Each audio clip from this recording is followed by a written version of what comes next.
Assalamualaikum warahmatullahi wabarakatuh everyone. Welcome back to Salma App Channel. Apa kabar kalian hari ini? Semoga kita semua dalam keadaan sehat walafiat dan selalu bahagia tentunya. Dan hari ini this is a special day because Salma akan membahas lagi tentang academic education. Nah, kalau misalkan 1 tahun kemarin Salma posting video tentang pengalaman S1 PGSD dan informasi tentang S2. Nah, kali ini Salma akan update terbaru tentang formasi S2 Pendas di UPI, Universitas Pendidikan Indonesia.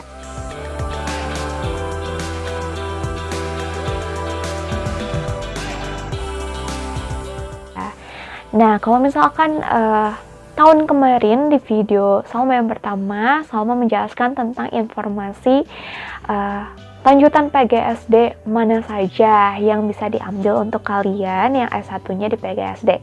Nah, untuk video kali ini Salma akan up to date tentang bagaimana sih caranya untuk daftar ke S2 Universitas Pendidikan Indonesia, terus apa saja tesnya, dan sampai ke masuk perkuliahan S2. Nah, teman-teman jangan lupa untuk terus nonton video ini, jangan di skip ya. Terus jangan lupa untuk like dan subscribe video ini jika video ini bermanfaat dan berguna untuk kalian. Nah teman-teman, kita mulai videonya sekarang. Jadi, kali ini kita akan membahas tentang Sekolah Pascasarjana Universitas Pendidikan Indonesia. Dan kalau misalkan kalian kepo dan mau informasi lengkap tentang Sekolah Pascasarjana, kalian bisa akses di website sps.upi.edu. Nih, saya mau kasih tahu ya di sini ya, di bawah ini. Kalau misalkan kalian sudah kepoin, jadi Sekolah Pascasarjana UPI ini itu memuat beberapa pilihan program magister kalian atau program S2 kalian. Salah satunya ada magister akuntansi, terus ada magister untuk pendidikan IPS, manajemen, terus ada kalau misalkan berhubungan sama S1 PGSD itu ada pendidikan dasar atau pendas, ada juga magister manajemen, bahasa, terus IPA, teknik juga ada, pokoknya lengkap deh kalau misalkan di Sekolah Pascasarjana UPI ini. Nah teman-teman, jadi Salma akan kasih tahu langkah apa saja dari mulai awal sampai kalian nanti keterima di Sekolah Pascasarjana ini. Oke, kita mulai aja dari langkah yang pertama. Nah, oh iya, kalau misalkan kalian kepo tentang bangunan Pascasarjana, kalian bisa lihat gambar di samping ini. Nah, di sini ada gambar gedungnya. Kalian bisa lihat, atau misalkan kalian mau lihat lebih detail, nanti saya mau kasih tahu ya gimana penampakan depannya. Nah, langkah yang pertama adalah kalian harus menentukan program magister apa yang akan kalian ambil. Jadi kalian harus menentukan 2 program magister. Contohnya kalau misalkan ini berdasarkan pengalaman Salma sendiri, pas waktu kemarin Salma mengambil 2 pilihan itu. Salma hanya mengambil pendidikan dasar dan pendidikan dasar. Ini karena Salma memang ingin fokus dan ingin keterima di pendidikan dasar. Tapi kalian juga bisa memilih 2 program yang kalian inginkan, jadi bisa menjadi cadangan. Tapi yang terpenting adalah kalian harus meletakkan pilihan pertama yang kalian inginkan di pilihan pertama. Nah, setelah itu, langkah yang kedua. Oke teman-teman, jadi yang kedua, kalian bisa akses langsung ke websitenya mb.upi.edu. Nah, di sana kalian bisa melakukan pendaftarannya, pendaftaran manualnya. Jadi nanti di sana kalian akan input data nama, terus ada beberapa pilihan yang harus kalian isi. Nah, setelah itu kalau misalnya kalian sudah melakukan pendaftaran di pmbupi.upi.edu, nanti kalian akan diberikan nomor bayar. Nah, langkah yang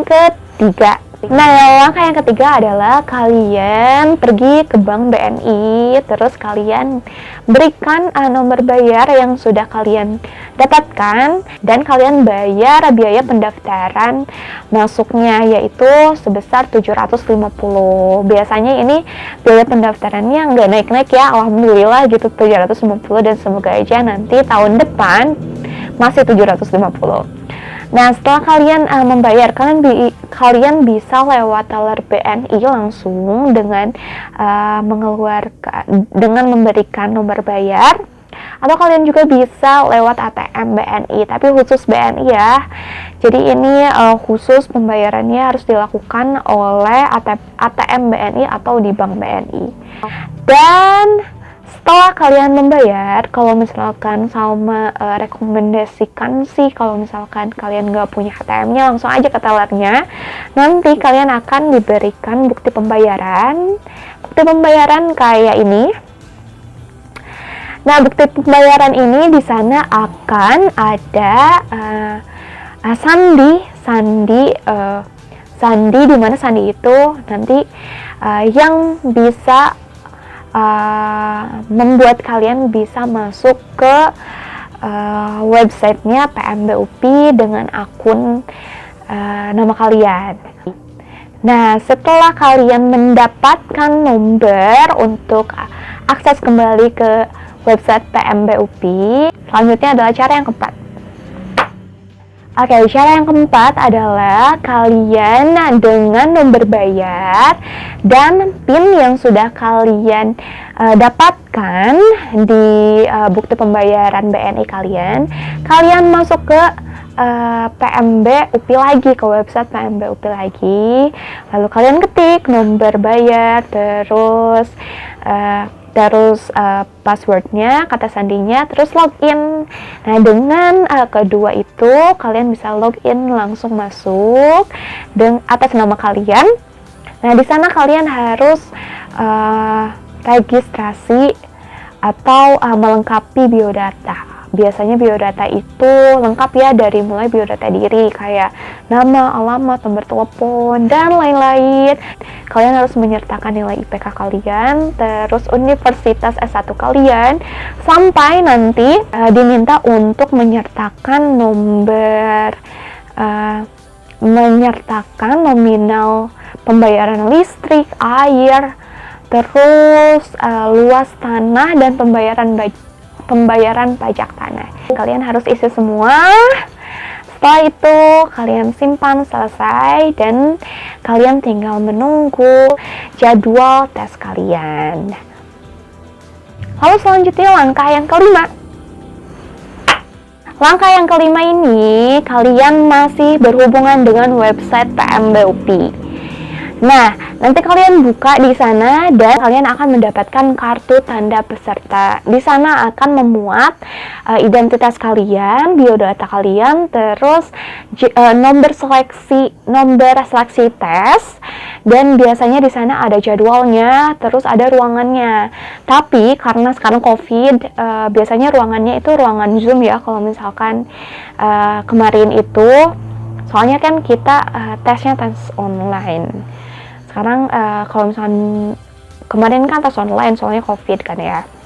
Nah, kalian udah punya nih kartu tanda pesertanya, terus kalian cetak deh, soalnya harus ada bukti realnya kan kalau misalkan nanti pas ujian. Nah, udah kalian cetak, kita ke langkah yang ke-6. Langkah yang ke-6 adalah tes seleksi.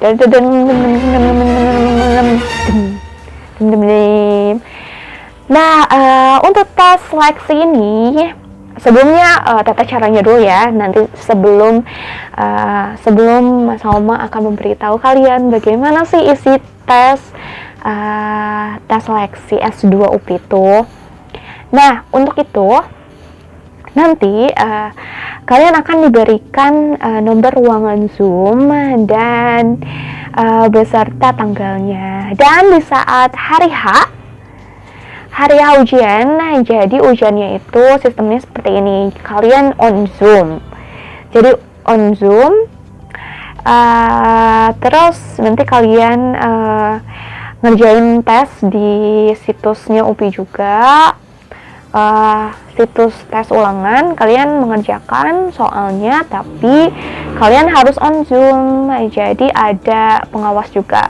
Pokoknya gak akan bisa deh kalau misalkan kalian lihat HP, main HP, gak akan, soalnya kalian harus kameranya harus terfokus sama kalian. Terus kalau misalkan ada gerakan mata atau misalkan kayak kamera nutupin gitu ya, langsung ditegur sama pengujinya, yang bukan penguji ya, kayak pengawas gitu.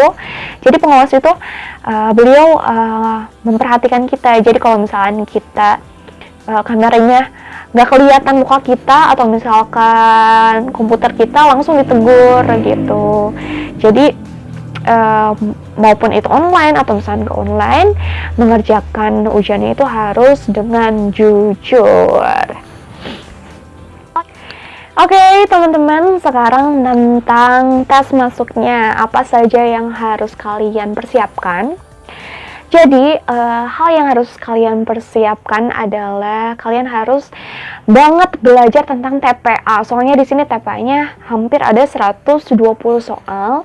Dan TPA ini kalau misalkan ini kayak tes IQ kalian ya. Jadi ada beberapa bagian, kayak contohnya tes analogi itu ada. Pokoknya kalian hafalin aja, atau bukan hafalin ya, tentunya kalian latihan aja gitu, latihan aja kayak sinonim, antonim. Terus ada teks bacaan dimana kalian harus menentukan apa itu ide pokok, terus isi dari bacaannya. Banyak sih, soalnya nanti TPA itu dibagi ke dalam beberapa bagian. Jadi misalkan ini bagian tentang Indonesia, pembelajaran Indonesia dan teks Indonesia, berapa menit. Nah, hal yang harus kalian siapkan itu sebenarnya kalian harus latihan khusus di TPA, latihan soalnya, terus manajemen waktunya ya. Jadi soalnya tuh banyak dan waktunya itu terbatas. Jadi ada beberapa, contohnya bacaan Indonesia. Kan kalau misalkan kita nggak fokus, kita harus mengulang-ulang bacaannya. Jadi di sana kita buang-buang waktu banget.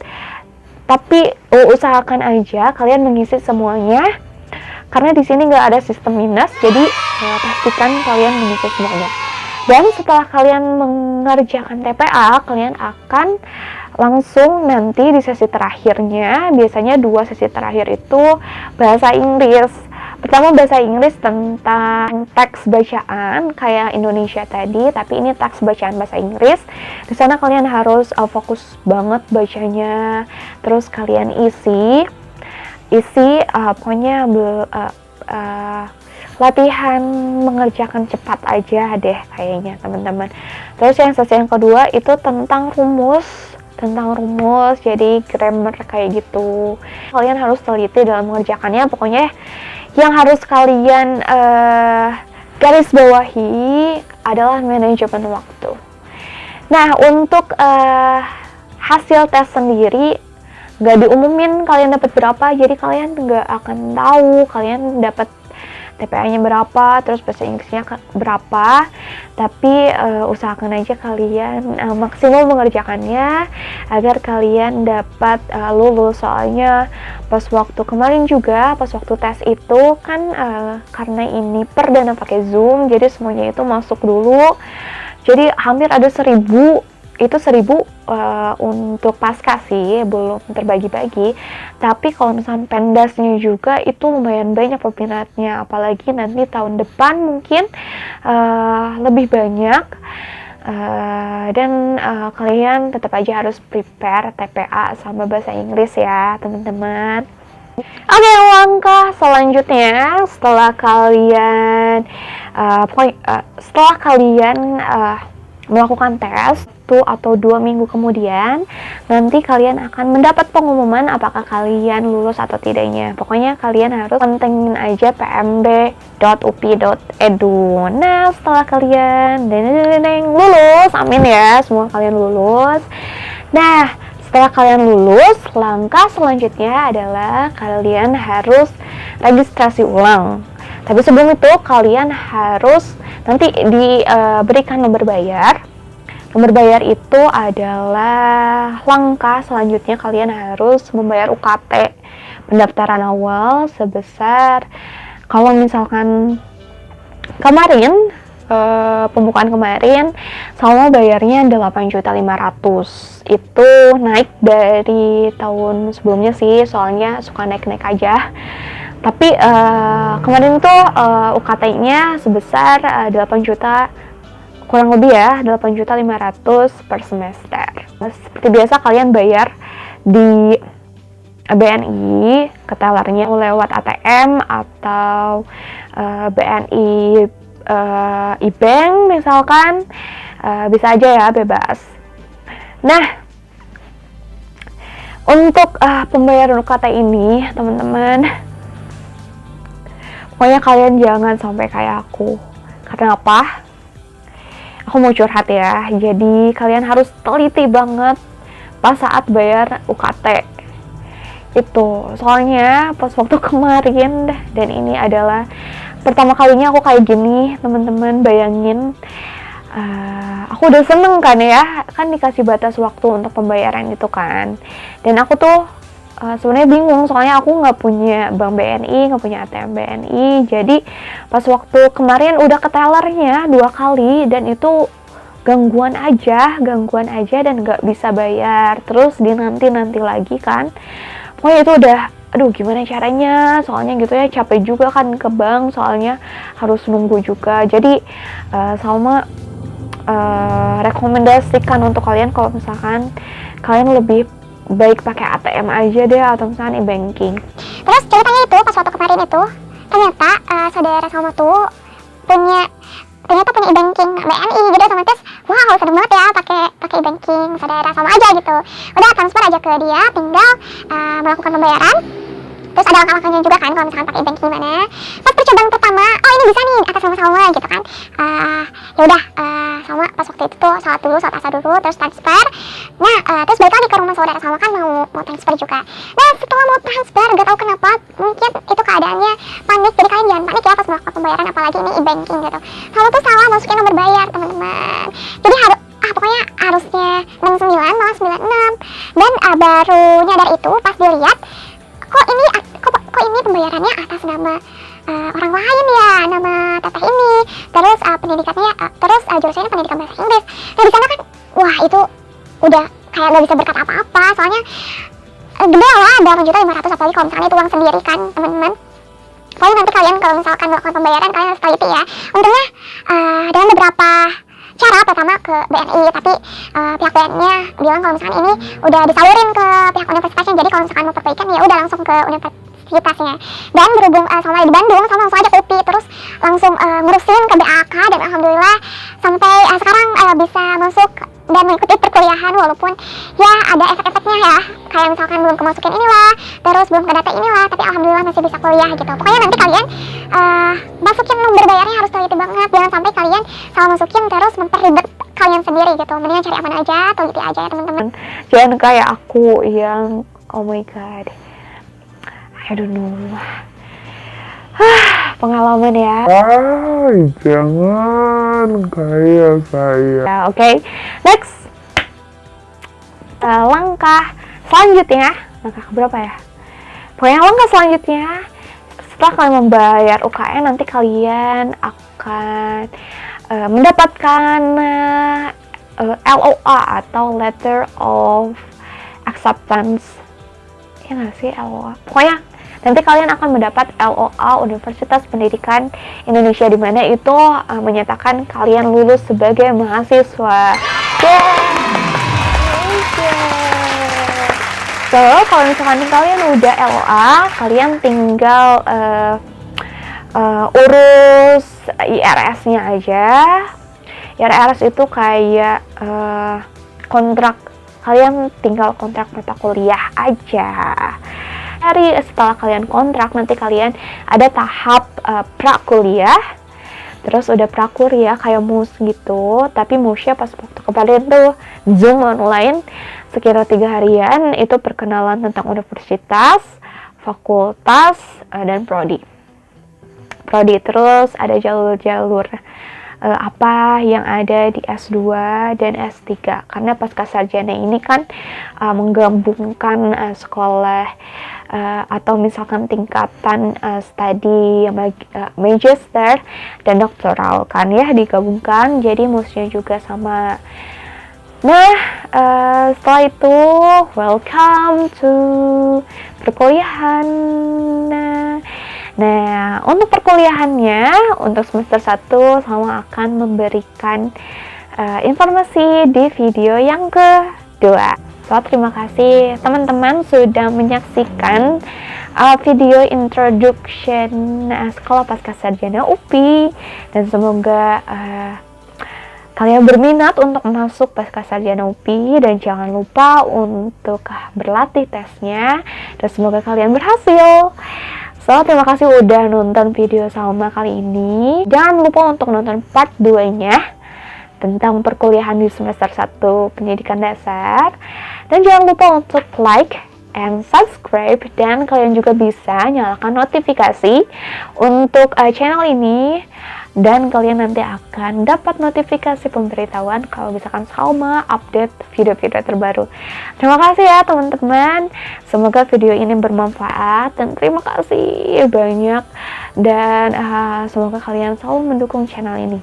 So, bye-bye, sampai jumpa kembali di video selanjutnya, di kesempatan selanjutnya. Dadah, terima kasih teman-teman.